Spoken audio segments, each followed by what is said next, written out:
Hi friends, എല്ലാവർക്കും എൻ്റെ ചാനലിലേക്ക് വീണ്ടും സ്വാഗതം.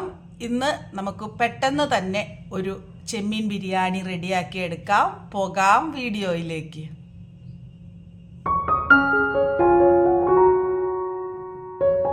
അപ്പോൾ നമുക്ക് ബിരിയാണി റെഡിയാക്കാനായിട്ട് ഞാനിവിടെ ഒരു വലിയ സവാള വളരെ നൈസായിട്ട് കട്ട് ചെയ്ത് വെച്ചിട്ടുണ്ട്. ഇത് നമുക്ക് പകുതി സവാളകളും നമുക്ക് വറുത്തെടുക്കണം.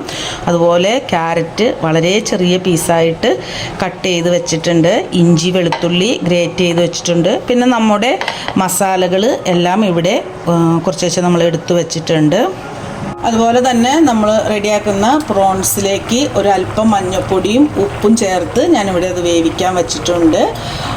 അതുപോലെ തന്നെ അരി നമുക്ക് ആ മസാലകളിൽ നിന്നെല്ലാം നമ്മൾ കുറച്ച് ഇട്ട് ഒരു 3/4 ഭാഗത്തോളം അത് വേവിച്ച് നമുക്ക് ഊറ്റണം. അതുപോലെ സവാള പകുതി വറുക്കാനുള്ള എണ്ണയും നമ്മളിവിടെ എടുത്തു വെച്ചിട്ടുണ്ട്. അപ്പോൾ നമുക്ക് ഇനി ഒരു പാൻ അടുപ്പത്ത് വെച്ചിട്ടുണ്ട്, അത് ചൂടായിട്ടുണ്ട്. അപ്പം നമ്മൾ സവാള പൊരിച്ച അതേ ഓയിലിൽ നിന്ന് തന്നെ കുറച്ചെടുത്തിട്ട് നമുക്ക് ബാക്കിയുള്ള കാര്യങ്ങൾക്ക് വേണ്ടി ഉപയോഗിക്കാം. അപ്പോൾ നമുക്ക് ആ എടുത്തു വെച്ച ഓയിലിലേക്ക് മസാലകൾ ചേർത്ത് കൊടുക്കാം. അതൊന്ന് വഴണ്ട് വരട്ടെ. അതിനുശേഷം അതിലേക്ക് നമുക്ക് ഇഞ്ചി വെളുത്തുള്ളി പേസ്റ്റ് ചേർത്ത് കൊടുക്കാം. നന്നായിട്ടൊന്ന് ഇളക്കി അതിൻ്റെ പച്ചമണം ഒന്ന് മാറുന്നവരെ നമുക്ക് ഇളക്കി കൊടുക്കാം. ഇനി നമുക്ക് നമ്മൾ അരിഞ്ഞു വച്ചിരിക്കുന്ന സവാള ഇതിലേക്ക് ചേർത്ത് കൊടുക്കാം.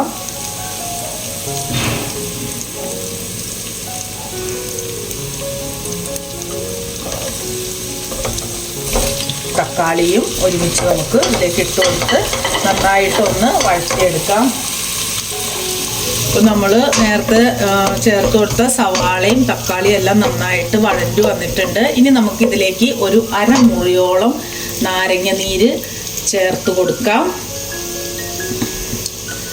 അതിനുശേഷം നമ്മൾ ചോറ് ഉപ്പിട്ട് വേവിച്ചത് കൊണ്ട് നമുക്ക് ഈ മസാലയ്ക്ക് മാത്രം ആവശ്യമുള്ള ഒരു 1/2 ടീസ്പൂണോളം ഉപ്പ് നമുക്കിതിലേക്ക് ചേർത്ത് കൊടുക്കാം.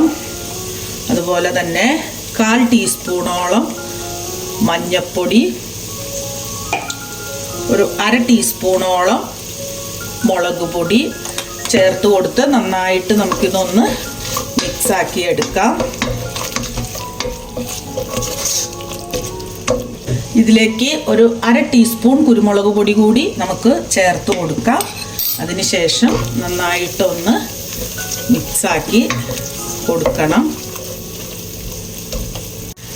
ബാക്കിയുള്ള മസാലകളെല്ലാം നന്നായിട്ട് മിക്സ് ആയതിനു ശേഷം ഇതിലേക്ക് നമുക്ക് ഒരു 1/2 ടീസ്പൂണോളം ഗരം മസാല ചേർത്ത് കൊടുക്കാം. നമ്മൾ മസാലകളെല്ലാം വളരെ കുറച്ച് മാത്രമേ പ്രോൺസ് ബിരിയാണിയിൽ യൂസ് ചെയ്യുള്ളൂ. കാരണം പ്രോൺസിൻ്റെ ടേസ്റ്റ് നമുക്ക് ഈ ബിരിയാണിയിലോട്ട് വരാൻ വേണ്ടിയിട്ട്. ഇനി ഇതിലേക്ക് നമ്മൾ ചേർത്ത് കൊടുക്കുന്നത് നമ്മൾ നേരത്തെ എടുത്തു വെച്ച ക്യാരറ്റാണ്. ക്യാരറ്റ് നമുക്ക് വേണമെങ്കിൽ അരി വേവിക്കുമ്പോൾ അതിനോടൊപ്പം ചേർക്കാം. ഇല്ലാന്നുണ്ടെങ്കിൽ ഈ മസാലകളെല്ലാം ഒന്ന് റെഡിയായി കഴിയുമ്പോൾ നമുക്ക് അതിലേക്കിട്ട് റെഡിയാക്കി എടുക്കാം. അതുപോലെ തന്നെ ഇതിനോടൊപ്പം തന്നെ നമ്മൾ എടുത്തു വച്ചിരിക്കുന്ന പ്രോൺസും ചേർത്ത് കൊടുക്കണം. അതുപോലെ വറുത്ത് കോരി വെച്ച് സവാള കൂടി നമ്മൾ ഇതിലേക്ക് ആഡ് ചെയ്ത് കൊടുക്കാം. ഇത് നന്നായിട്ടൊന്ന് മിക്സാക്കി എടുക്കണം. നമ്മൾ ഈ സവാള വറുത്തതിൽ കുറച്ച് നമ്മൾ എടുത്ത് വച്ചിട്ടുണ്ട്. അത് നമ്മൾ ഇതെല്ലാം റെഡിയായി കഴിയുമ്പോൾ നമുക്ക് ദം ചെയ്യുമ്പോൾ അതിന് മുകളിൽ ഇടാൻ വേണ്ടിയിട്ട് ഇത് നന്നായിട്ടൊന്ന് മിക്സാക്കി എടുക്കാം. അപ്പോൾ നമ്മൾ ഇത് എല്ലാം നന്നായിട്ട് മിക്സ് ആയിട്ടുണ്ട്. ഇനി ഇതിലേക്ക് നമുക്കൊരു ഗ്ലാസ്സോളം വെള്ളം, ഒരു മീഡിയം ഗ്ലാസ്സോളം വെള്ളം നമ്മളിതിലേക്ക് ചേർത്ത് കൊടുക്കണം. ഇത് നന്നായിട്ടൊന്ന് തിളച്ച് വരട്ടെ, അതുവരെ നമുക്ക് വെയിറ്റ് ചെയ്യാം. അപ്പോൾ നമ്മുടെ മസാല ഒരുവിധം നന്നായിട്ട് വെള്ളമൊക്കെ വറ്റി റെഡി ആയിട്ടുണ്ട്. ഇനി ഇതിലേക്ക് നമുക്ക് ബാക്കി അതിൽ നിന്നൊരു പകുതിയോളം മസാല നമുക്ക് കോരി മാറ്റി വയ്ക്കാം.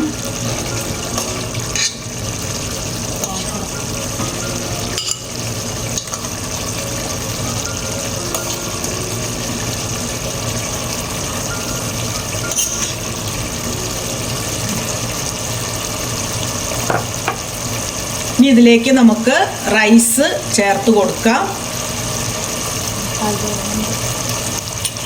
നമ്മൾ റൈസ് ഒരു 3/4 ഭാഗത്തോളമാണ് വേവിച്ച് വെച്ചത്. അപ്പോൾ നമുക്കത് ഈ റൈസ് ഇതിലേക്ക് ഇട്ട് കൊടുക്കണം. ബാക്കി ഇതിൻ്റെ ചൂടിൽ നിന്നിട്ടാണിത് വേവുന്നത്. പകുതിയോളം ചോറ് നമുക്കിതിലേക്ക് ഇട്ട് കൊടുക്കാം.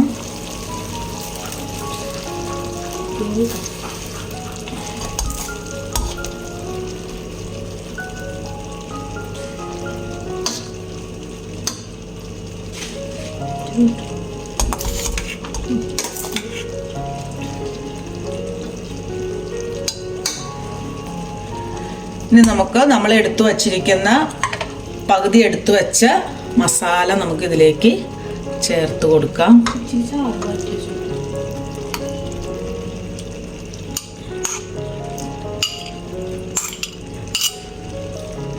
ഇതൊന്ന് നിരത്തി കൊടുക്കാം. ഇനി നമ്മൾ ഇതിൻ്റെ മുകളിൽ ബാലൻസ് റൈസ് കൂടി നമുക്ക് ഇട്ട് കൊടുക്കാം.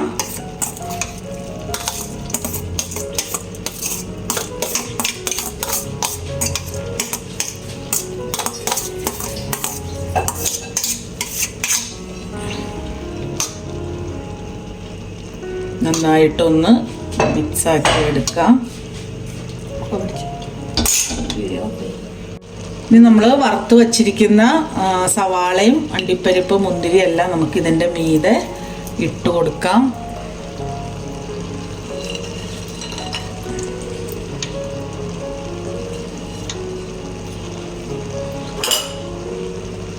അതുപോലെ തന്നെ നമുക്ക് ഒരു 2 ടേബിൾ സ്പൂണോളം നെയ്യ് നമ്മൾ ഇതിലേക്ക് ചേർത്ത് കൊടുക്കുന്നുണ്ട്.